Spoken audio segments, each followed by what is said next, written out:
Hi, this is Claudia from EDS with some digital marketing tips for business owners.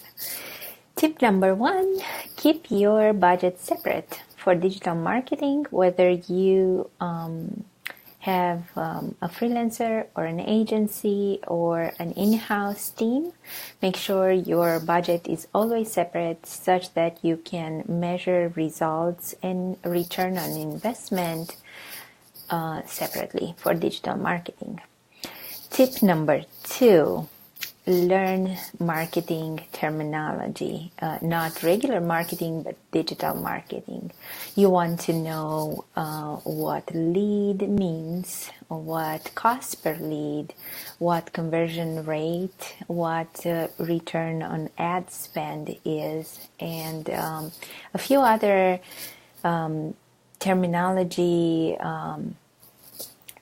a few other terms, such that you can make decisions when you see a report. It's very important to know how to read marketing reports, especially if you are advertising heavily, if you have an online business or you plan to heavily advertise online. It's very important to know how to read the reports and make decisions. And not everything that goes up in digital marketing on a chart is good news. There are some really bad news that look very good if you plop them in a chart, such as bounce rate, and that should not go up. And so very, very important for you as a business owner to understand the terminology so you can make some decisions. And in order to make these decisions, you have to remember one thing. Digital marketing is about human behavior.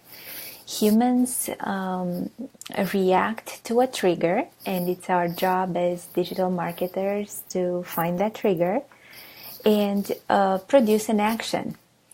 Humans take action when they are exposed to a trigger.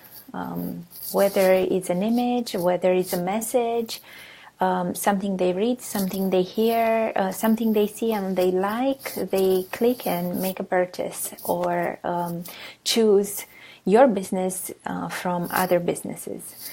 So very, very important to know a few things. This is just the beginning. I'll be back with more tips and tricks.